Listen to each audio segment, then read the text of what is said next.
ദൈവം നിശ്ചയിച്ചത് കൊണ്ടാണ് ഞാനിവിടെ ആയിരിക്കുന്നത്. ദൈവം നിശ്ചയിച്ച കാര്യങ്ങളാണ് ഞാൻ കേൾക്കുക. ആര് പറഞ്ഞു എന്നുള്ളതല്ല, ദൈവം പറയുന്നു. അതുകൊണ്ട് ദാഹത്തോടെ നമുക്കായിരിക്കാം. ജെറമ്യായുടെ പുസ്തകം 29:11 നമുക്കെല്ലാവർക്കും അറിയാം. നിങ്ങളെക്കുറിച്ചുള്ള പദ്ധതി എൻ്റെ മനസ്സിലുണ്ട്.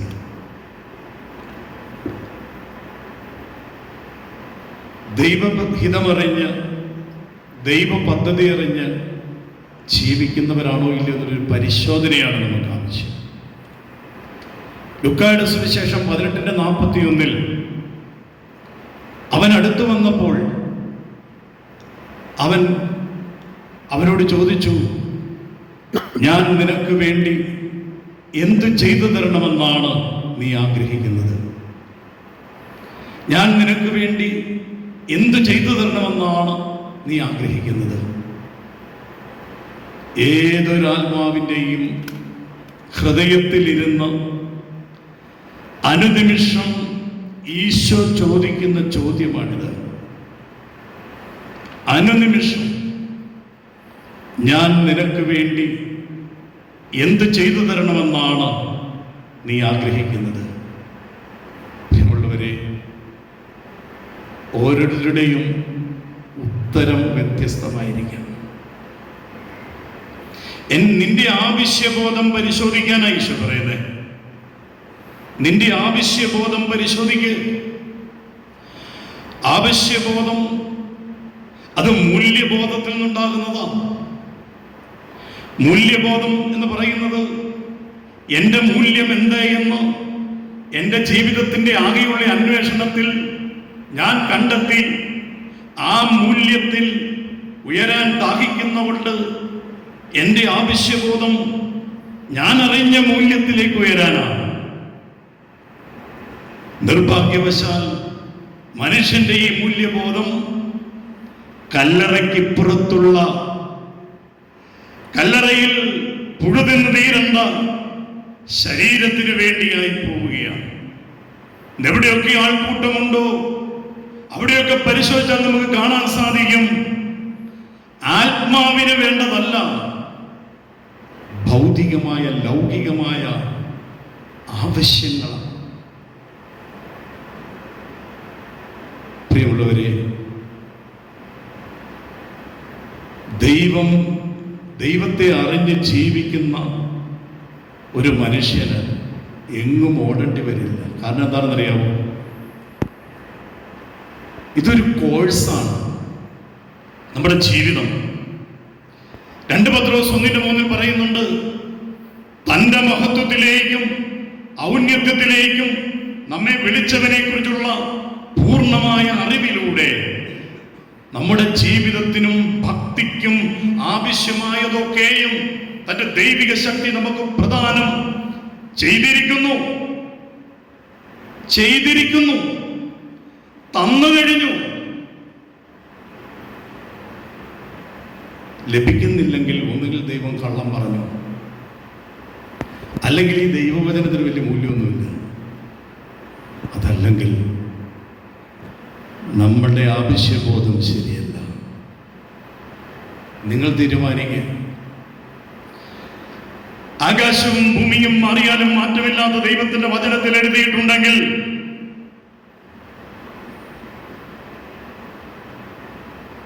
ഞാൻ പറഞ്ഞത്, ഒന്നുകിൽ ദൈവത്തിന്റെ വചനത്തിന് മാറ്റമുണ്ട്, അല്ലെങ്കിൽ നമ്മുടെ ആവശ്യബോധത്തിൽ പശമുണ്ട്.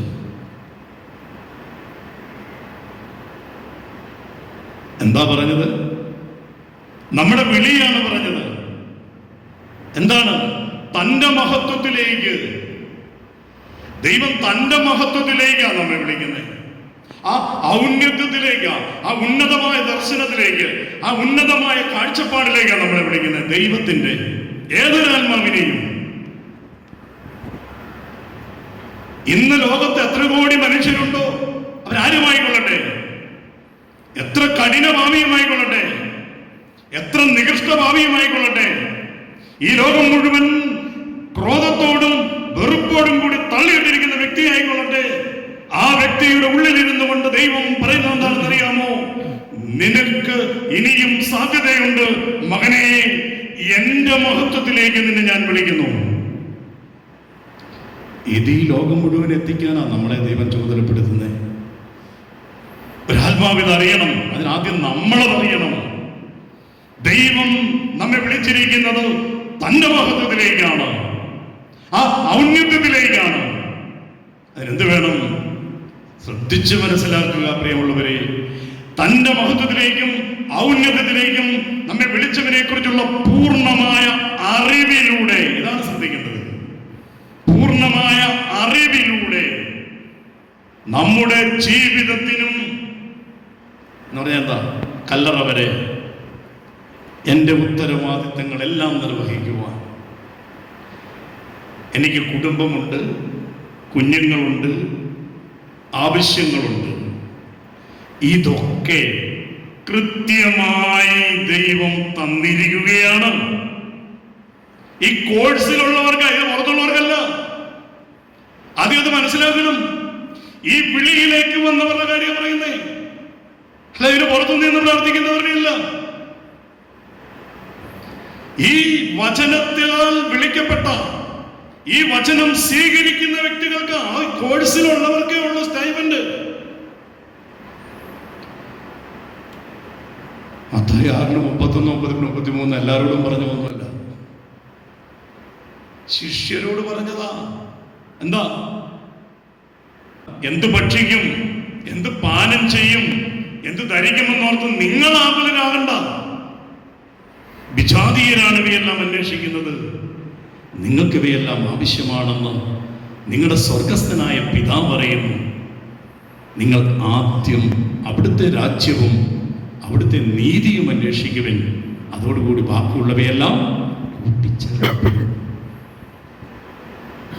ഈ വചനം നിങ്ങൾ വിശ്വസിക്കുന്നുവോ? ആകാശവും ഭൂമിയും മാറിയാലും മാറ്റമില്ലാത്ത ദൈവത്തിന്റെ വചനം സത്യമാണെന്ന് വിശ്വസിച്ചുകൊണ്ട് ജീവിതത്തിൽ ഏറ്റെടുത്തോ? ഇതുവരെ നമ്മുടെ വിളി തിരിച്ചറിയണം. ചെറുമിയ 29:11 ആ വിളിയിൽ നിന്ന് വേണം നമ്മൾ കാണാനായിട്ട്. നിങ്ങളെക്കുറിച്ചുള്ള പദ്ധതി എൻ്റെ മനസ്സിലുണ്ട്. അത് നിങ്ങളുടെ നാശത്തിനുള്ള പദ്ധതിയല്ല, ക്ഷേമത്തിനുള്ള പദ്ധതിയാണ്.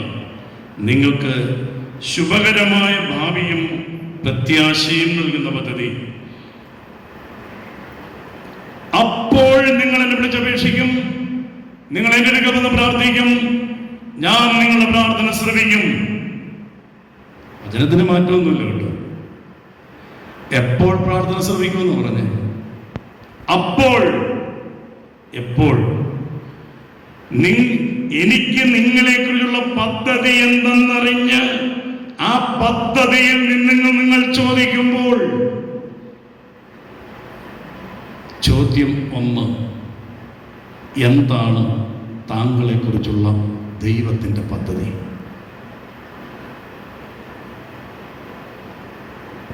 വളരെ വിഷമം തോന്നിയ നിമിഷങ്ങളുണ്ട്. 10-80 വയസ്സ് ചെന്നവർ പോലും, ആത്മീയ ഉന്നതയിൽ നിൽക്കുന്നവർ പോലും, ബ്രദറെ എന്നെക്കുറിച്ചുള്ള ദൈവത്തിൻ്റെ പദ്ധതി ഒന്ന് വെളിപ്പെട്ട് കിട്ടാൻ വേണ്ടി പ്രാർത്ഥിക്കണം കേട്ടോ എന്ന് പറഞ്ഞിട്ടുണ്ട്. അതായത് ഇനിയും ആത്മീയതയുടെ ഉന്നതയിൽ നിൽക്കുന്നുവെന്ന് കരുതുന്നവർ പോലും പദ്ധതി അറിഞ്ഞിട്ടില്ല. ഞാൻ നിങ്ങളോട് ചോദിക്കുക, പറയാമോ?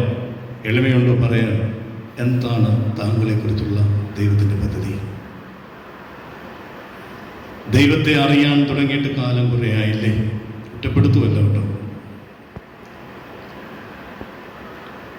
യാതൊരു സംശയവുമില്ല. അപ്പോൾ നിങ്ങൾ എന്നെ വിളിച്ചപേക്ഷിക്കും, നിങ്ങൾ എൻ്റെ അടുക്കൽ നിന്ന് പ്രാർത്ഥിക്കും, ഞാൻ നിങ്ങളുടെ പ്രാർത്ഥന ശ്രവിക്കും. എന്താണ് പദ്ധതി? ഇതിന് പ്രാധാന്യമുണ്ട് ദൈവ പദ്ധതിക്ക്.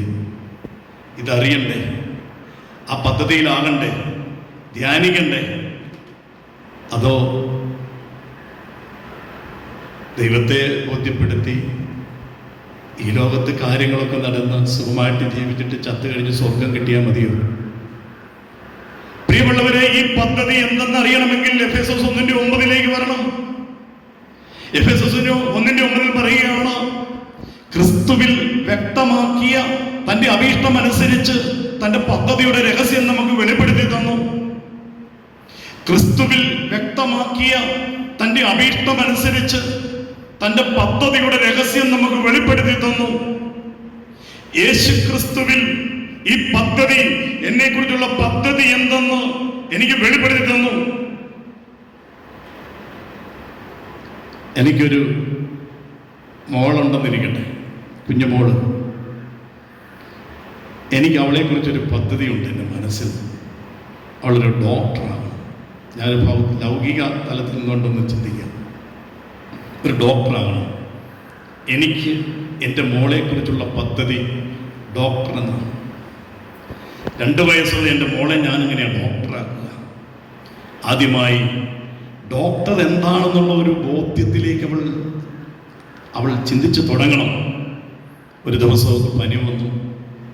അവളെയും കൊണ്ട് ഡിസ്ട്രിക്ട് ഹോസ്പിറ്റലിൽ ചെന്നു.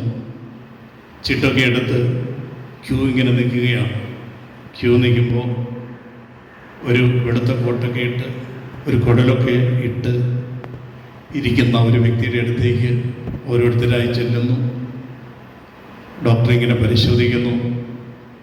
മോളിതെല്ലാം സൂക്ഷ്മമായി നിരീക്ഷിച്ചു കൊണ്ടിരിക്കുമ്പോൾ അവളുടെ ചെവിയിൽ ഞാൻ പറഞ്ഞു, മോളെ, ഡോക്ടർ,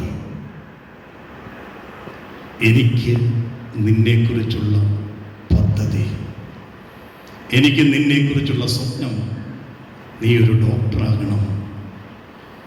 യേശുക്രിസ്തുവിനെ ഭൂമിയിൽ അവതരിപ്പിച്ചുകൊണ്ട് പിതാവ് എന്നോടും നിങ്ങളോടും സകല ആത്മാക്കളോടും പറയുകയാണ്, മക്കളെ, ഇതാണ് എനിക്ക് നിങ്ങളെക്കുറിച്ചുള്ള പദ്ധതി.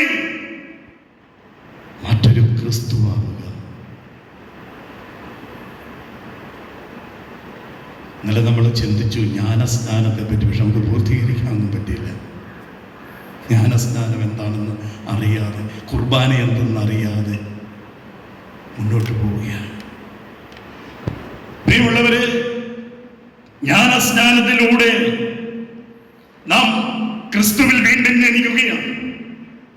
ആദമിൽ വെച്ച് നമുക്ക് നഷ്ടപ്പെട്ടു പോയ പ്രസാദപര ചൈതന്യം, ക്രിസ്തോസ്, അഭിഷേകം ചെയ്യപ്പെട്ടവൻ, അഭിഷിക്തൻ ക്രിസ്തോസ്, ഒരു മനുഷ്യാത്മാവിൽ ദൈവാത്മാവ് അതിന്റെ പൂർണ്ണതയിൽ നിറയുന്നതാണ് ക്രിസ്തോസ്. പിഴയ്ക്കുന്നതിന് മുമ്പ് ആദത്തിൽ നാം ഒക്കെ ക്രിസ്തോസിലായിരുന്നു. ഈ ക്രിസ്തോസ് നമുക്ക് നഷ്ടപ്പെട്ടു. അഭിഷേകം നഷ്ടപ്പെട്ടു, ദൈവിക ജീവൻ നഷ്ടപ്പെട്ടു, ആത്മമരണം സംഭവിച്ചു. ഈ ആത്മമരണം സംഭവിച്ച ആത്മാക്കൾക്ക് വീണ്ടും ജനിച്ച് മടങ്ങി വരാൻ ദൈവം കൊടുക്കുന്ന ഒരു അവസരമാണ് ഈ ശരീരത്തിലുള്ള ജീവിതം. അമ്മയുടെ ഉദരത്തിൽ ഒരു ഭ്രൂണം രൂപം കൊള്ളുമ്പോൾ നമ്മളല്ല ഇവിടെ ഉണ്ടാകുന്നത്. സഭാപ്രാസംഗി 11:5, ഗർഭിണിയുടെ ഉദരത്തിലേക്ക് ചൈതന്യം പ്രവേശിക്കുന്നു. ഉണ്ടാവുകയല്ല, പ്രവേശിക്കുകയാണ്. CCC 404 ആദത്തിന്റെ പാപം എങ്ങനെയാണ് അവന്റെ സകല തലമുറകളുടെയും പാപമായി തീരുന്നത്? ആദത്തിൽ മനുഷ്യവംശം മുഴുവനും ഒരു മനുഷ്യന്റെ ഏക ശരീരം പോലെയാണ്. ആദത്തിൽ മനുഷ്യവർഗം മുഴുവനും ഒരു മനുഷ്യന്റെ ഏക ശരീരം പോലെയാണ്. എന്ന് പറഞ്ഞാൽ ആദത്തിൽ സകല ആത്മാക്കളുമുണ്ട്. പ്രിയമുള്ളവരെ, ഉൽപ്പത്തി പുസ്തകത്തിൽ ആദത്തെ പറ്റി പറയുന്നിടത്ത് ഫുട്നോട്ടായിട്ട് കൊടുത്തിരിക്കുന്നു, ആദം എന്ന് പറഞ്ഞാൽ മനുഷ്യനെന്നും മനുഷ്യവർഗമെന്നുമാണ്. ആദത്തിൽ വെച്ച് ആത്മമരണം സംഭവിച്ച ആത്മാക്കൾ ആദമിൽ വെച്ച് പാപം ചെയ്തവർ. റോമർ 3:23 എല്ലാവരും പാപം ചെയ്ത് ദൈവമഹത്വത്തിന് അയോഗ്യരായി. എല്ലാവരും പാപം ചെയ്തു എന്ന് പറയുമ്പോൾ ഇത് 2000 വർഷം മുമ്പ് എഴുതിയതാണ്. നമുക്കിന്നത് ബാധകമാണോ? ഈ ഒരു 5000 ഒരു 2000 വർഷം കഴിഞ്ഞ് ഒരു കുഞ്ഞ് ജനിച്ചാൽ ആ കുഞ്ഞിന് ഈ വചനം ബാധകമാണോ? അതോ ബാധകമല്ലാതാകുമോ? ജനിക്കുന്നവർ പാപം ചെയ്യുമെന്നല്ല, എല്ലാവരും പാപം ചെയ്തു ദൈവമഹത്വത്തിന് അയോഗ്യരായി. ദൈവമഹത്വത്തിന് അയോഗ്യരായി. ഈ മഹത്വം വീണ്ടെടുക്കാൻ ദൈവം വിളിക്കുന്നു. തന്റെ മഹത്വത്തിലേക്കും ഔന്നത്യത്തിലേക്കും നമ്മെ വിളിച്ചവനെ കുറിച്ചുള്ള പൂർണ്ണമായ അറിവിലൂടെ നമ്മുടെ ജീവിതത്തിനും ഭക്തിക്കും ആവശ്യമായതൊക്കെയും തന്റെ ദൈവിക ശക്തി നമുക്ക് പ്രദാനം ചെയ്തെന്ന് പറയുമ്പോ ഈ വിളി തിരിച്ചറിയണം. ധ്യാനം എന്ന് പറയുമ്പോ പ്രിയമുള്ളവരെ, ആയിരിക്കുന്ന അവസ്ഥയിൽ ഒരു മനുഷ്യനോട് അവന്റെ യാഥാർത്ഥ്യം, അവന്റെ സത്യം വെളിപ്പെടുത്തി കൊടുക്കണം. അവന്റെ സത്യം, ഈ സത്യം അറിയുമ്പോഴാണ് അവൻ സ്വതന്ത്രനാകുന്നത്.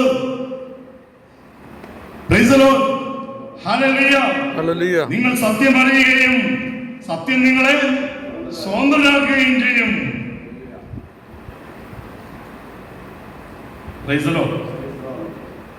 പീലാത്തോസ് ചോദിച്ചു, എന്താണ് സത്യം?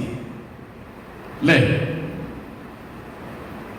എന്താ സത്യം? ഇന്നലെ ഞാൻ ചോദിച്ചത് തരുന്നില്ല. യേശു സത്യമാണ്. സത്യമെന്ന് പറഞ്ഞാൽ യാഥാർത്ഥ്യമായത്, അഥവാ ഉണ്മയായത്, നിത്യം നിലനിൽക്കുന്നത്, നശിക്കാത്തത് എന്നൊക്കെയാണ്. ആ സത്യത്തിന്റെ പൂർണ്ണതയാണ് ഇവിടെ സത്യം എന്ന് പറയുന്നത്. എന്താണ് സത്യം?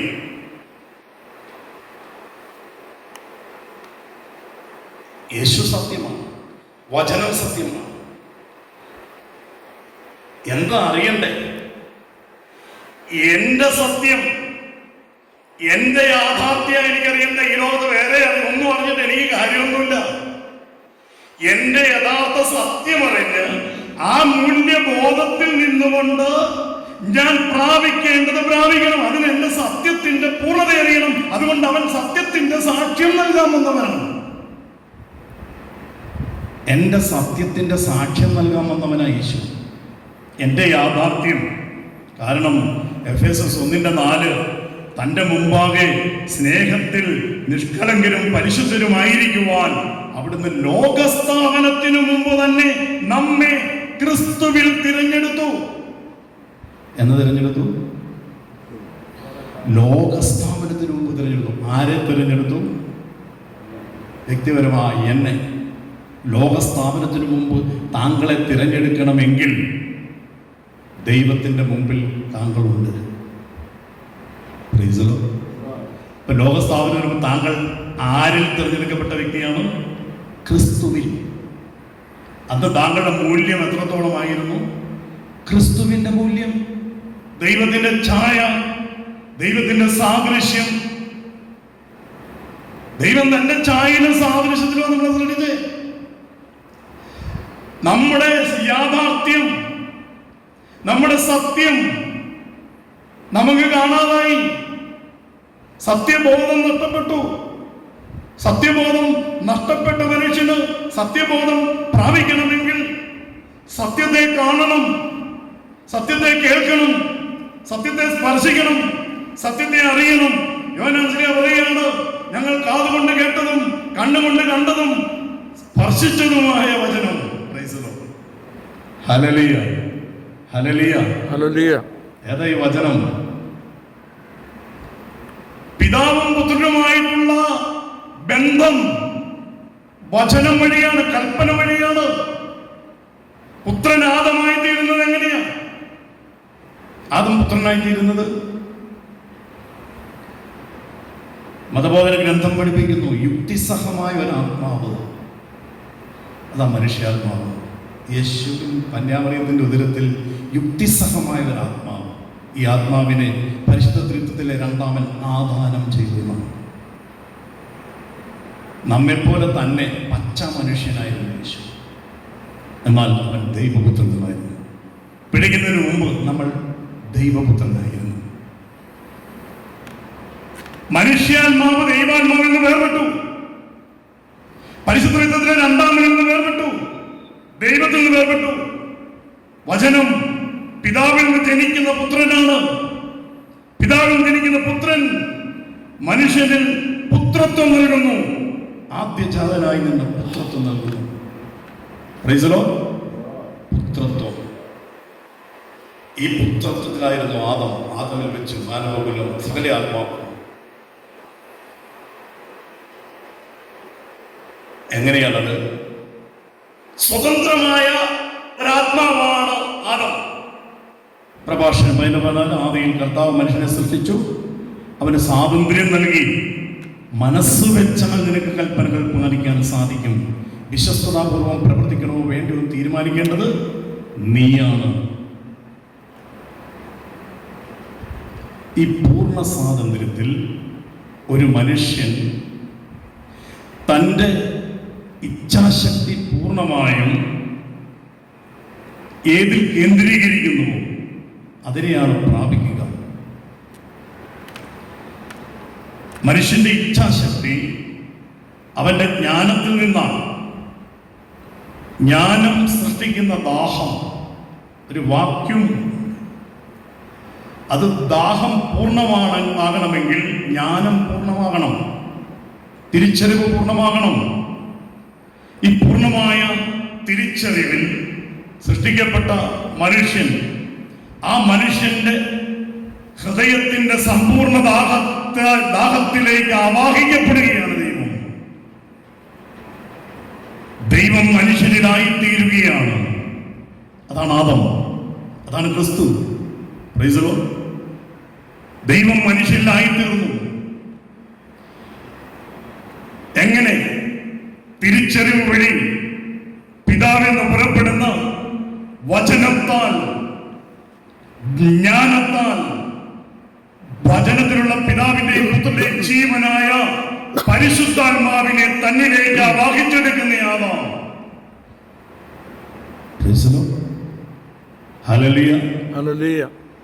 ഈ മനുഷ്യ ഹൃദയത്തെയും ദൈവഹൃദയത്തെയും തമ്മിൽ ഒന്നിപ്പിക്കുന്ന മധ്യസ്ഥനായ വചനം, ഈ വചനത്തിൽ നിന്നും മനുഷ്യൻ അടർന്നു മാറി ദൈവപിതാവിന്റെ ഹൃദയത്തിൽ നിന്നും ഒഴുകിക്കൊണ്ടിരുന്ന ദൈവിക ജീവനിൽ നിന്നവൻ അകന്നുപോയി.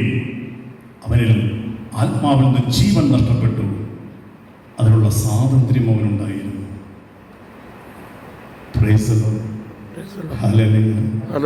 ഈ ഡിസ്കണക്ഷൻ പരിഹരിച്ച് കണക്ഷനിലാകണം. ഇതാണ് ഒരു മനുഷ്യാത്മാവിനെ കുറിച്ചുള്ള ദൈവത്തിന്റെ പദ്ധതി.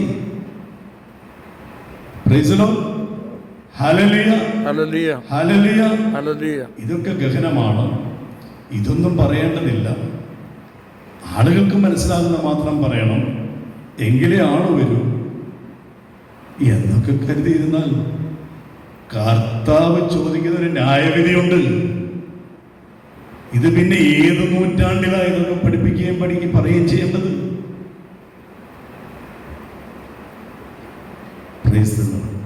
ഞാൻ രാധാകൃഷ്ണനോട് പറഞ്ഞു, ബ്രദറെ, ഞാൻ അവിടെ നിൽക്കേണ്ടതാണ്, ദൈവം നിർത്തും. പക്ഷെ നിന്ന് കഴിഞ്ഞുള്ളൊരു കുഴപ്പം, ഇത് മനുഷ്യനെ പറഞ്ഞ് മനസ്സിലാക്കി എടുക്കാനുള്ള ടൈം കിട്ടണം. ഇല്ലെങ്കിൽ വെറുതെ ഇടയ്ക്ക് കയറി വന്നൊരു ക്ലാസ് എടുത്തിട്ട് പോയിട്ട് കാര്യമൊന്നുമില്ല.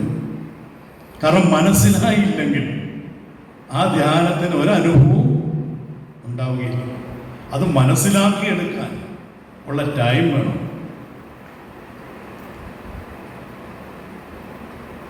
യേശുവേ നന്ദി, യേശുവേ നന്ദി, യേശുവേ സ്തോത്രം, യേശുവേ സ്തോത്രം. Hallelujah, hallelujah. ടെലിവിഷൻ പണ്ട് ഈ ചാനൽ നമ്മൾ തിരിച്ചാ മാറ്റിക്കൊണ്ടിരുന്നത് അല്ലേ? ടെലിവിഷൻ യോഹന്നാൻ 5:20 പറയുന്നുണ്ട്, പിതാവിന് തന്നെ ജീവനുള്ളതുപോലെ പുത്രന് തന്നെ ജീവനുള്ളവനാകുമാറ് വരം നൽകിയിരിക്കുന്നു. ടെലിവിഷന് തന്നെ ഒരു ജീവനുണ്ട്. ഏതാ അത്? പിക്ചർ ട്യൂബിൻ്റെ വെളിച്ചം. വിഷനൊന്നുമില്ല, വെളിച്ചം മാത്രമേ ഉള്ളൂ.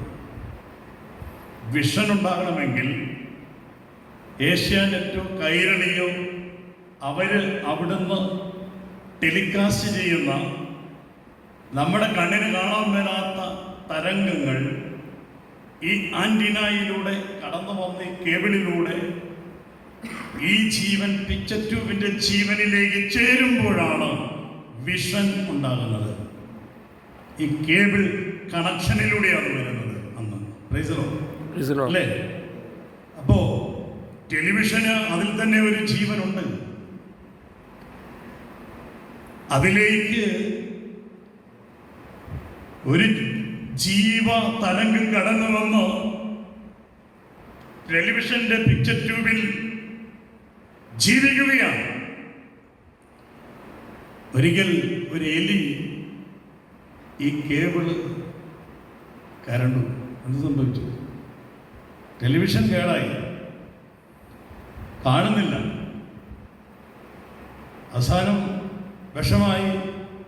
അതിൻ്റെ മെക്കാനിക്കിനെ വിളിച്ചു, റിപ്പയർ ചെയ്യാൻ ആളെ വിളിച്ചു. അയാൾ വന്ന് നോക്കി, ടെലിവിഷന് കുഴപ്പമൊന്നുമില്ല. അങ്ങനെ പരിശോധിച്ചപ്പോഴാണ് കേബിൾ മുറിഞ്ഞ് കിടക്കുക.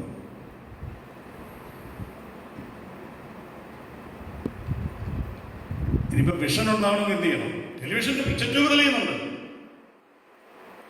കണക്ഷൻ ആവണം.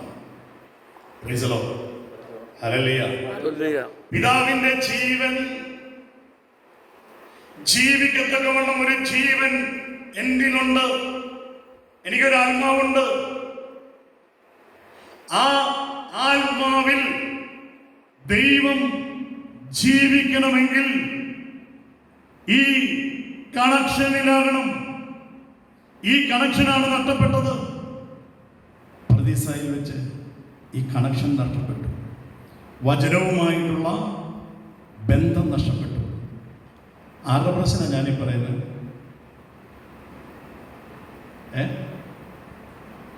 ആരുടെ പ്രശ്നം ഞാനീ പറയുന്നത്?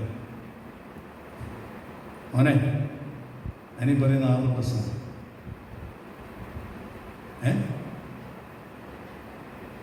എൻ്റെ പ്രശ്നം. എനിക്ക് സംഭവിച്ചിരിക്കുന്ന അതാ. ഇത് പരിഹരിക്കണം. ഇവിടെ പിക്ചർ ട്യൂബ് ഏഷ്യാനെറ്റിൻ്റെ കേബിളിൽ നിന്ന് മുറിഞ്ഞെങ്കിലും കൈരളിയുടെ ചാനലുമായിട്ട് കണക്ഷനായി. മനുഷ്യന് തന്നെ പ്രവർത്തിക്കാൻ പറ്റില്ല. രണ്ട് പ്രേരക ശക്തികളുണ്ട്. അതിൽ ഒന്നിനോട് ചേർന്നേ പ്രവർത്തിക്കാൻ പറ്റൂ. Price the Lord. Hallelujah. Hallelujah. ദൈവത്തിന്റെ ജീവനിൽ നിന്നും ഡിസ്കണക്ട് ആയവൻ കണക്റ്റായത് സർപ്പത്തിലേക്കാണ്. അല്ലേ? അയർലൻഡിൽ നിന്നൊരു പെൺകുട്ടി പ്രാർത്ഥിക്കാൻ വിളിച്ചു. ഞാൻ ജോൺസണിനോട് നമുക്കൊന്ന് പ്രാർത്ഥിക്കാം. ഞാൻ പ്രാർത്ഥിച്ചുകൊണ്ടിരിക്കുമ്പോഴത്തേനും അവിടെ പൈശാചികമായ ശക്തി അരിഞ്ഞു. ആരാണ് നീ എന്ന് ചോദിച്ചപ്പോൾ എന്താണെന്ന് പറഞ്ഞത്? സർപ്പം. സർപ്പം. വചനം ഉരുവിട്ടു. കന്യാമറിയത്തിൻ്റെ ഉദരത്തിൽ ജനിച്ച് പന്തിയോസ് പീലാത്തോസിന്റെ കാലത്ത് പീഡകൾ സഹിച്ച് കുരിശിൽ തറയ്ക്കപ്പെട്ട് മരിച്ച് ഉയർത്തെഴുന്നേറ്റ നസ്രായനായ യേശു ക്രിസ്തുവിന്റെ അധികാരമുള്ള നാമത്തിൽ വിട്ടുപോകാൻ പറഞ്ഞു. ഇന്നലെ വൈകുന്നേരം ഞങ്ങളിവിടെ ഇരിക്കുമ്പോൾ സർപ്പം എന്ന് പറയുന്നത് എന്താണെന്ന് അറിയാമോ? നമ്മളൊക്കെ ഇങ്ങനെ പാമ്പൊക്കെ ആയിട്ട് ശരിയാണ് ആ ഒരു ഐക്യണം. സർപ്പം യഥാർത്ഥത്തിൽ അന്ധകാരത്തിൻ്റെ ജ്ഞാനമാണ്. ലൗകിക ജ്ഞാനം എന്ന് പറയും. പ്രൈസലോ. ലൗകിക ജ്ഞാനം. ഈ ലൗകിക ജ്ഞാനത്തിലേക്ക് മനസ്സ് കണക്റ്റ് ആകുമ്പോൾ പഴം എന്ന വിഷയത്തിൻ്റെ ദാഹമുണ്ടാകും. എന്താണ് പഴം?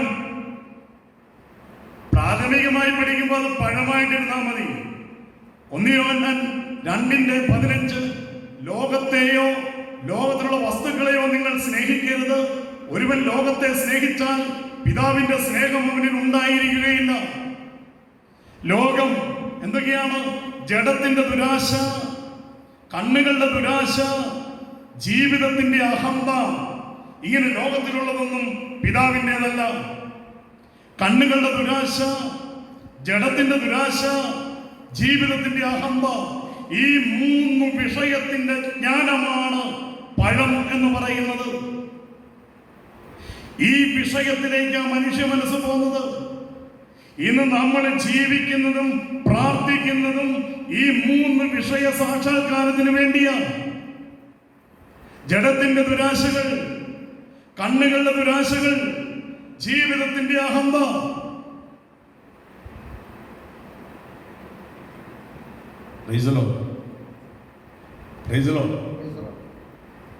ഡൈനിങ് ടേബിളിൽ ഇരുന്ന് കഴിച്ചാലും തറയിരുന്ന് കഴിച്ചാലും ഗോതമ്പട തന്നെയാണ്. ഗോതമ്പട ഉള്ളിലേക്ക് ചെന്നാൽ കിട്ടേണ്ടത് എവിടെ ഇരുന്ന് കഴിച്ചാലും കിട്ടും. അത് അലുമിനിയം പാത്രത്തിൽ കഴിച്ചാലും സ്വർണ്ണപാത്രത്തിൽ കഴിച്ചാലും കിട്ടേണ്ടത് കിട്ടും.